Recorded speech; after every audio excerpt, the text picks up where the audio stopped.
ताज़ा घडामोडी पाहण्यासाठी आमच्या चॅनलला सबस्क्राईब करा, लाईक करा, शेअर करा आणि बेल आयकॉनला प्रेस करा. A7 मध्ये आपलं स्वागत आहे. मी आणि समत पवारचे ठळक बातम्या. पोलीस अधीक्षक जी श्रीधर यांनी हिंगोली जिल्ह्यातील अवैध धंद्याविरुद्ध व शासनाने प्रतिबंधित केलेल्या गांजा विक्री विरुद्ध प्रभावी कारवाई करण्याचे आदेश स्थानिक गुन्हा शाखा पोलीस निरीक्षक श्री विलास पाटील यांना दिले होते.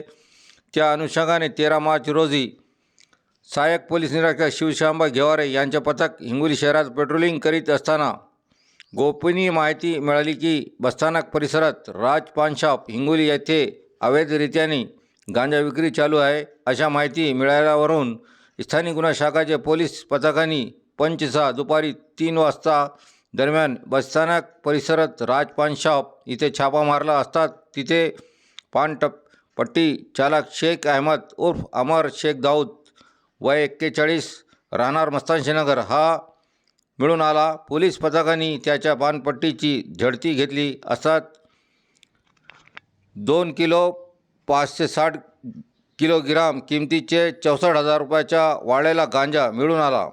तसेच सदराचा गांजा हा इसाम नामे इसाक राणा नांदेड येथील यांच्याकडून आणल्याचे सांगितले.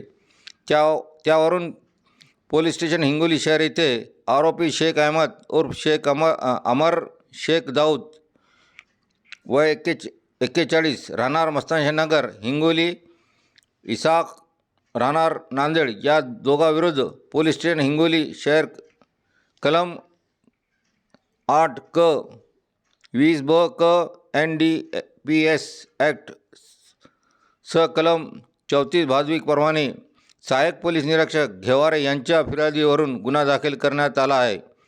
सदरची कारवाई पोलीस अधीक्षक जी श्रीधर, अप्पर पोलीस अधीक्षक श्रीमती अर्चना पाटील, स्थानिक गुन्हा शाखाचे पोलीस निरीक्षक विलास पाटील यांच्या मार्गदर्शनाखाली सहाय्यक पोलीस निरीक्षक शिवशांबा घेवारे, पोलीस अंमलदार पांडुरंग राठोड, फारुख कुड, मेहता, नितीन गोरे, अशोक धामणे, संभाजी लेकुडे, नरेंद्र साळवे, आकाश टापरे, आझम प्यारेवाले, प्रशांत वाघमारे, धनंजय क्षीरसागर यांनी केली आहे.